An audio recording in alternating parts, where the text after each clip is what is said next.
이 동영상은 제주도 서귀포시에 있는 들빛교회의 2024년 8월 11일 비대면 일요 예배 동영상입니다. 다 함께 묵상으로 예배를 드립시다.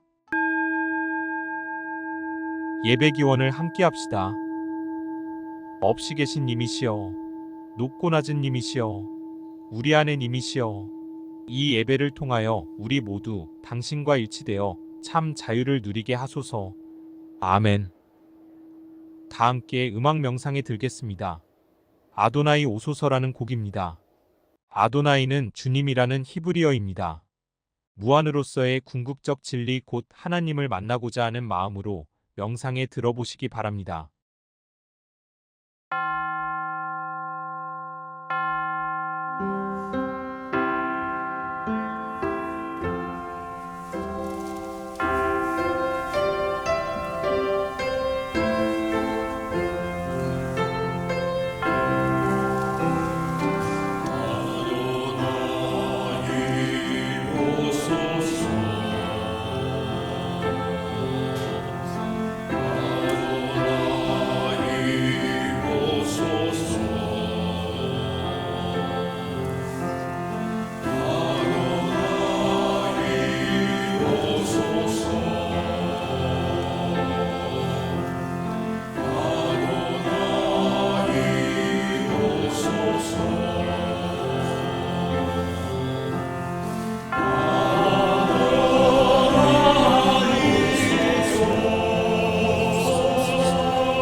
오늘의 말씀을 읽겠습니다.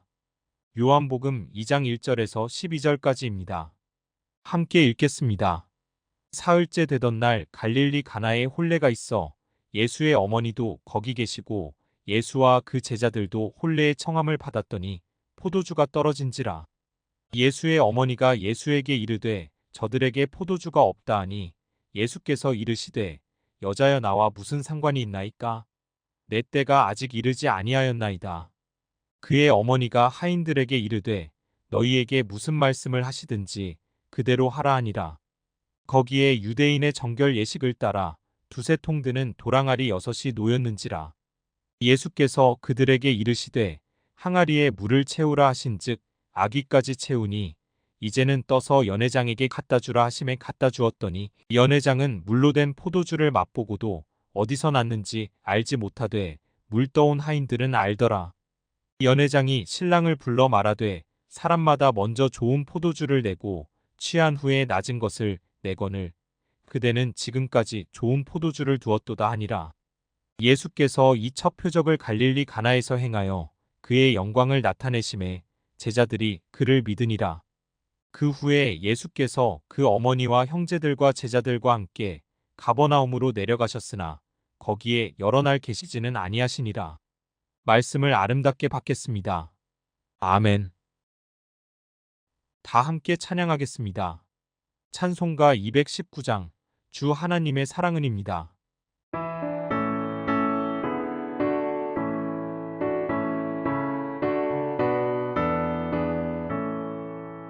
주 하나님의 사랑은 한없이 넓으사 온 세상 모든 백성을 그 자녀 삼았네. 각 나라 말과 역사가 다 다르더라도 온 세상 사람 믿으니 한 형제 자매라. 그 은혜로서 고르게 복 내려주시고 다 같은 주의 계시를 늘 보여주시네. 하나버지신 하나님 다 같이 모시고 만 백성 서로 지체니 한 형제 자매라.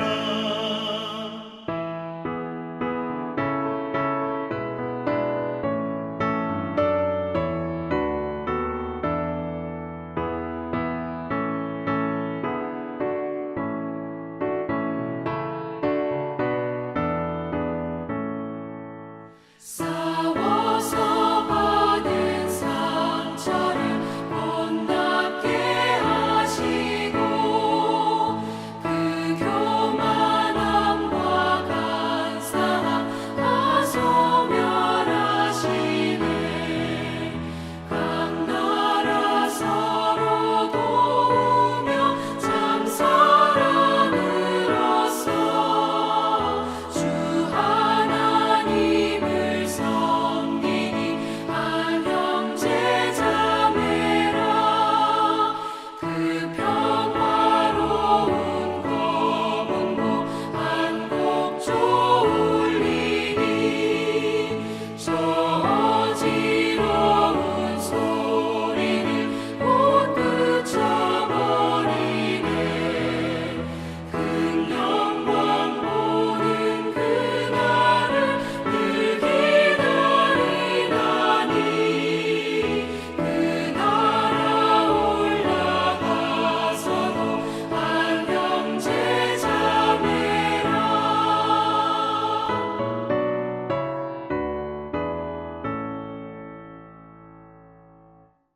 이제 모욱빈 목사님께서 교회는 빌딩이 아닌 사람들이라는 제목의 말씀을 전해주시겠습니다. 인사드립니다. 모욱빈 목사입니다. 오늘 우리 함께 읽었던 성경 구절 요한복음 2장 1절부터 12절까지 말씀, 가나의 결혼잔치, 예수님께서 참석하셨어요. 가나라는 곳에 혼인잔치가 있었는데 예수님께서 참석하셨다. 그런데 혼인잔치 도중에 포도주가 떨어졌다. 예수님께서 그 떨어진 포도주를 다시 채워주신다. 많이 알려진 이야기입니다. 그런데 오늘 이야기 보면은 가나의 혼인잔치의 결혼식 자체에 대한 그런 정보를 우리에게 제공해 주는 게 별로 없습니다. 우선 신랑 신부에 대한 정보가 전혀 없습니다. 누가 결혼을 하는지, 어떤 집안의 사람인지, 무슨 일을 하는지 모릅니다. 오히려 이 사람들이 모였는데 이 사람들이 모여서 전부 다 나누던 포도주가 떨어졌다. 그걸 다시 예수님께서 채워주시다. 이 얘기를 거의 다 구성하고 있습니다. 지명은 아주 정확하게 나옵니다. 마지막 구절 같은 경우에 예수님께서 가버나움에 며칠 묵으셨다. 이것은 가버나움 얘기를 더 이상 하지 않음에도 불구하고 꼭 그 구절을 넣습니다. 지명은 명확하게 했다는 것이죠. 가나에서 가버나움까지의 거리는 제주시에서 서귀포시까지 직선거리보다 조금 더 먼 거리라고 합니다.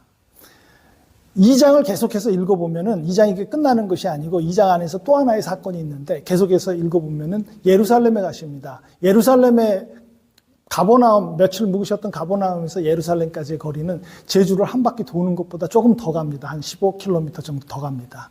꽤 먼 거리죠. 이렇게 예수님의 동선 이동을 정확하게 얘기한 것은 예수님의 이야기가 오늘 2장에서 가나에 있었던 결혼잔치의 이야기뿐만 아니라 거기서 또 13절부터 2장의 끝 25절까지 이어지는 또 하나의 얘기가 있기 때문에 그렇습니다. 그것은 우리가 잘 알고 있는 성전 쟁화라고 하는, 가셔서 예루살렘에 있는 성전에 가셔가지고 소, 양 이런 희생제물들을 파는 사람들을 다 내쫓고 노끈으로 그것도 채찍까지 만들어가지고 막 전부 다 내쫓고 거기다가 이 환전하는 사람, 돈 장사들이 있었습니다. 이 환전하는 사람들 상을 또 뒤엎어버립니다. 그리고 비둘기 파는 사람 다 나가라고 소리 지릅니다. 기록에 의하면은 그때 당시에 희생 제사물을 희생시켜서 그 피가 이 발목까지 적셔야지 된다. 그래야지 온전한 이런 예배다. 이런 기록도 있습니다. 그런 걸로 봐서는 상당한 희생 제물이 필요했었고 이것을 독과점으로 팔던 사람들을 내쫓은 것입니다. 이것이 왜 앞에 있는 결혼잔치의 얘기하고 이 얘기하고 연동이 됐는지 이 얘기들을 조금 살펴볼 필요가 있습니다. 예수님께서 앞에 2장, 요한복음 2장 안에 있는 결혼잔치에서 행했던 일도 그리고 예루살렘으로 가셔가지고 성전을 뒤엎었던, 성전에서 장사하는 사람들의 판을 뒤엎었던 이야기도 모두 다 그 당시에 유대교의 위기를 나타내 보여주고 있습니다. 왜냐하면 갈릴리에 그때 사람들이 모여 살던 갈릴리의 사람들은 촌락구조의 공동체라고 하는 그들이 오랫동안 살아왔던 제도가 무너져가고 있었습니다. 촌락구조 공동체라는 것은 그 당시 이집트, 메소포타미아, 중국 같은 그런 문명지들에서 전부 다 같이 그렇게 운영했던 그런 비슷한 공납제 제도입니다.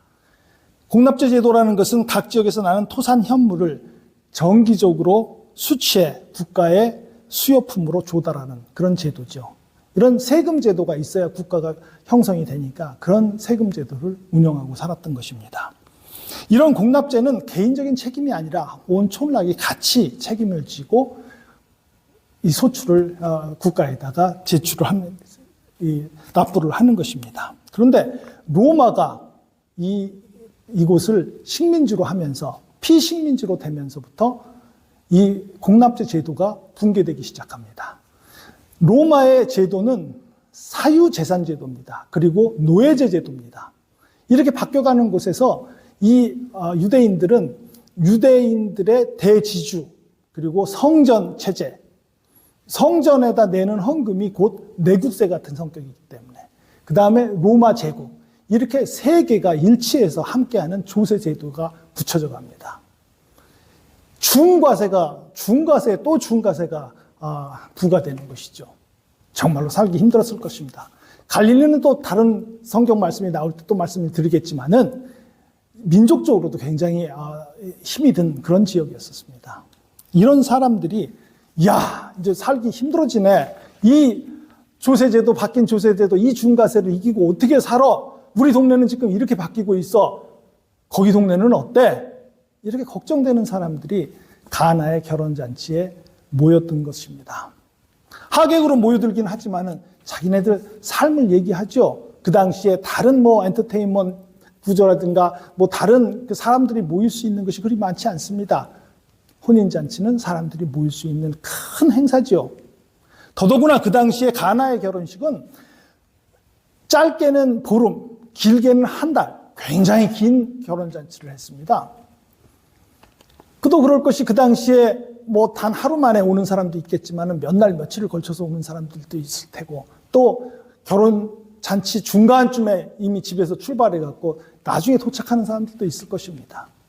이런 사람들은 만약에 포도주가 떠져서 더 이상 결혼잔치를 지속할 수가 없다고 하면은 그냥 헛걸음하죠. 와봐야 뭐 다 끝나버렸는데 아무것도 없는데 그것을 예수님이 채워주고 다시 그것을 끊어지지 않도록 이어갔다는 이야기. 저는 이 이야기를 여기까지 찾아가면 일제에서 해방이 되고 8.15 해방이죠. 이번 달. 해방이 되고 인민위원회가 구성이 돼서 전국적으로 인민위원회의 활동들, 이 활동들이 끊겨졌던 그런 것이 겹쳐서 기억이 납니다. 1945년 강복 직후부터 미 군정이 입성하기까지 인민위원회는 전국적으로 상당한 신망과 지지를 받는 것. 여러분도 그런 자료 많이 보셨을 것입니다. 지역에서 명망 높은 양심가들을 선정해서 그들은 좌익에도 우익에도 치우치지 않고 오로지 지역 주민들을 위해서 일을 합니다.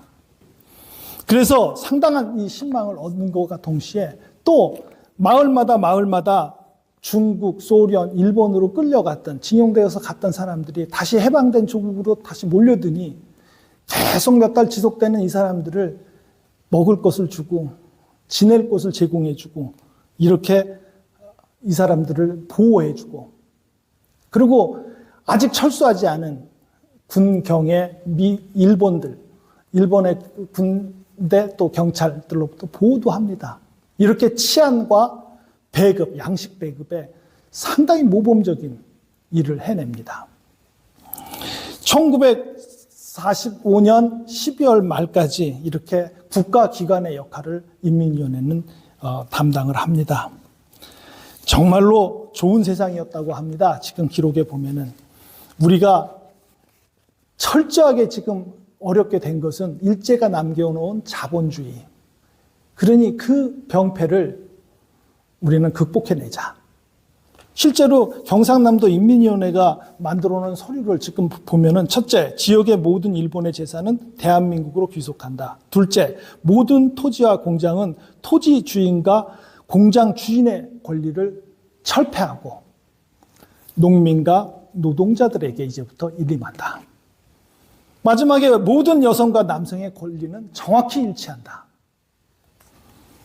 이런 정말로 혁명적이고 대단히 좋은 제도를 만들었고 이런 정책을 추진해 나갔습니다. 그런데 이것을 사회주의 정책이다.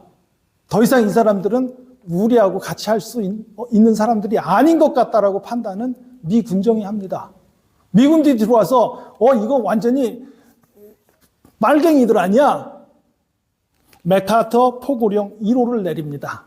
제일 먼저 정복군이 내린 1호는 인민위원회를 불법화시킨 것입니다.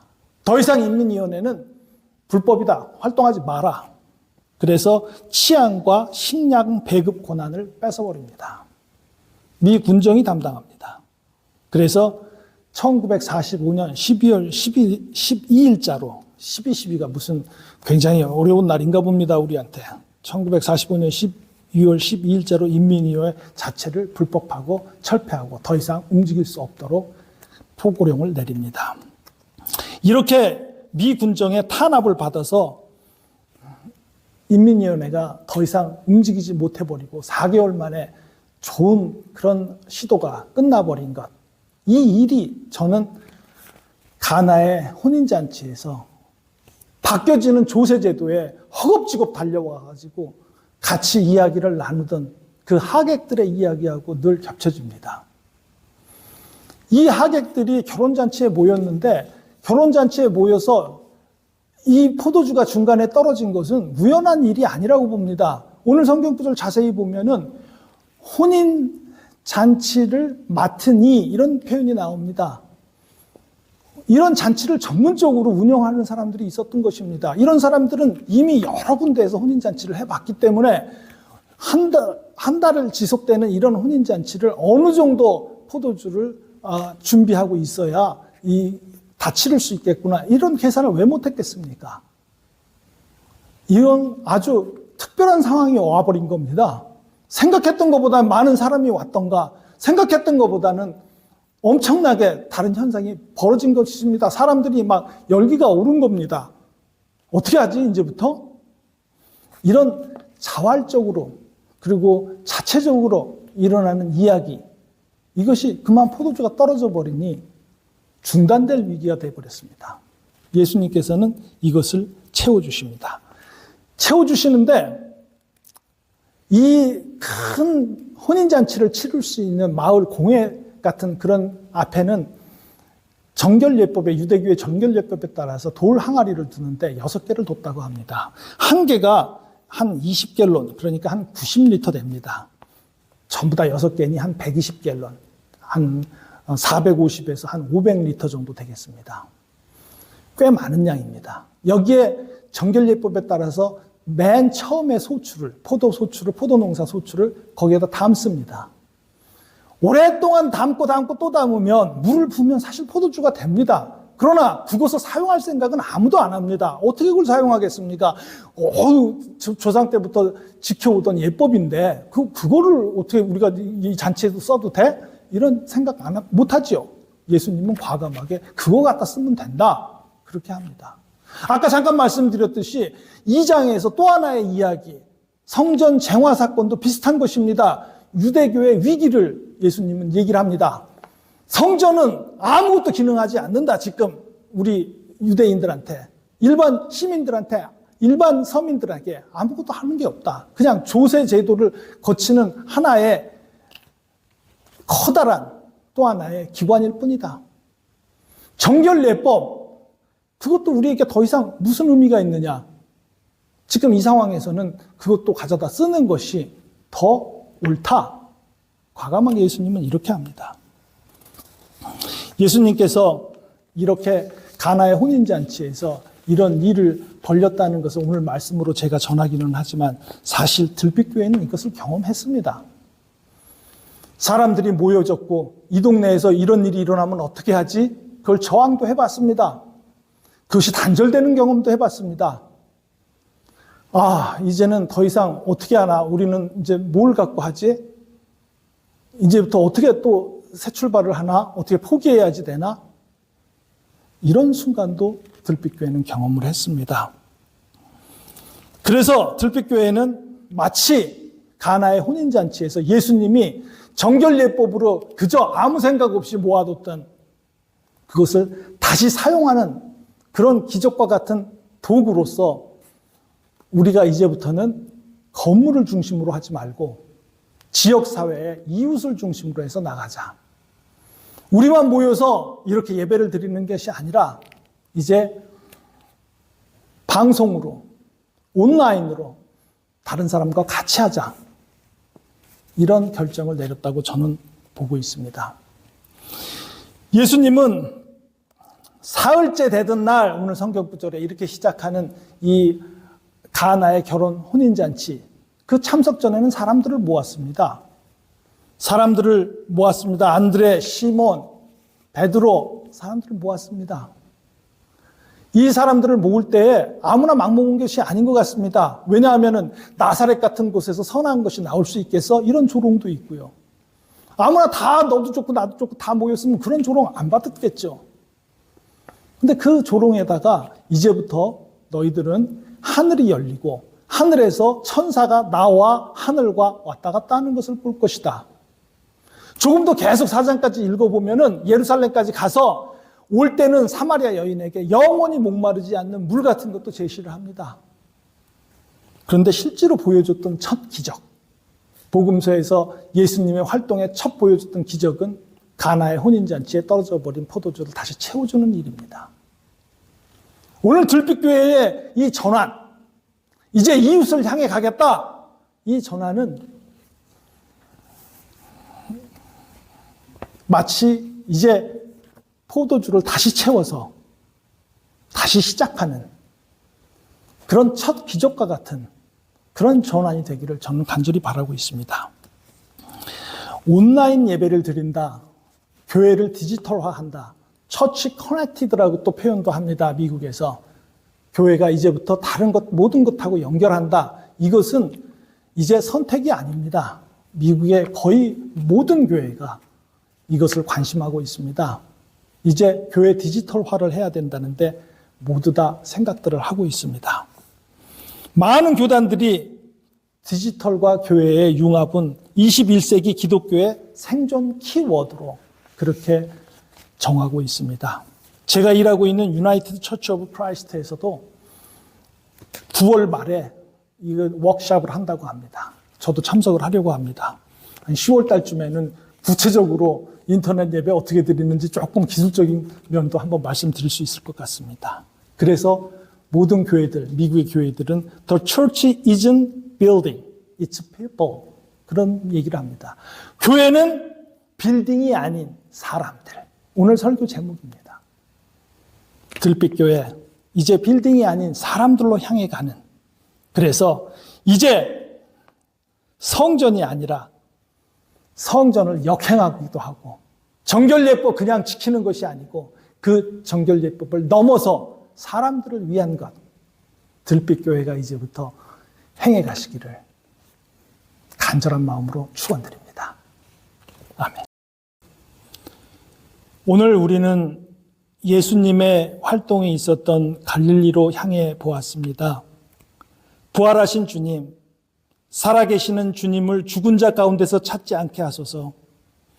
부활의 주님과 동행하는 삶이 되게 하옵소서. 세상을 향하여 부활하신 주님을 증언하게 하옵소서. 갈릴리에서 저희를 기다리시는 주님, 저희가 부활하신 주님을 만나기 위해 이 시대의 갈릴리를 찾아가게 하옵소서. 하루에도 몇 번씩 주님을 부인하는 저희를 긍휼히 여기사 내 양을 먹이라는 주님의 음성을 들려 주옵소서. 아멘. 알림 시간입니다. 시와 음악 사업이 9월 28일 오후 6시 30분부터 우리 교회에서 개최됩니다. 지인들을 적극 초청해 주셨으면 합니다. 매월 대면 예배 때는 10시 30분부터 찬송가 고쳐 부르기와 인문 공부를 하고 이어서 11시에 예배를 드립니다. 10시 30분까지 시간을 잘 지켜주기 바랍니다. 앞으로 헌금은 매월 첫 주에 모아서 해주기 바라며 부득이 때를 놓친 분은 순서지의 교회 통장으로 송금해 주시면 감사하겠습니다. 8월 14일 오후 6시부터 제주도 학생문화원 소강당에서 식민사관 청산에 관한 강연회와 가칭 식민사관 청산 제주회의 결성을 위한 준비 모임이 있습니다. 조영배 목사님과 몇 분이 이 모임을 이끌면서 준비하고 있습니다. 들빛교회 교우들과 들빛 사람들의 연대하는 분들이 적극 참여해 주셨으면 합니다. 자세한 것은 추후 계속 알려드리겠습니다. 이제 찬송가 299장 하나님 사랑은을 함께 부르겠습니다.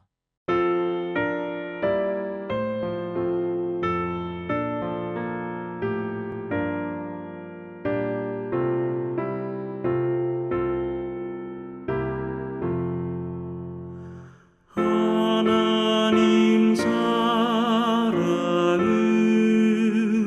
온전한 참 사랑 내 맘에 부어주시사 충만케 하소서. 내 주님 참 사랑 햇빛과 같으니 그 사랑 내게 비추사 뜨겁게 하소서.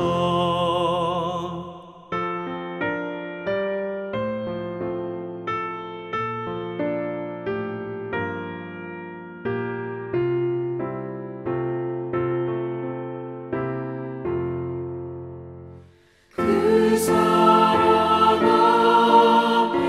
앞에는 풍파도 그치며 어두운 밤도 환하니 그 힘이 크도다. 하나님 사랑은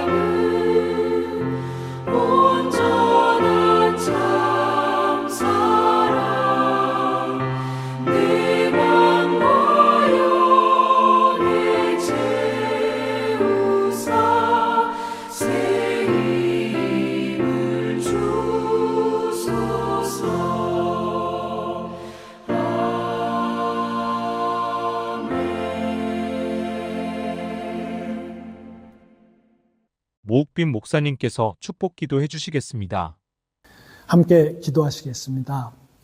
지금은 우리 주 예수 그리스도의 은혜와 우리 아버지 하나님의 무한하신 사랑과 성령의 감화 감동하심이 오늘 주님 앞에 나와 이 설교를 듣고 함께 같이 기도하는 심령들 위해, 그리고 그 자녀들과 그 가족들 위해, 그리고 그 하시는 일 위해 지금부터 영원까지 함께 하시옵기를 간절히 축원하옵나이다. 아멘.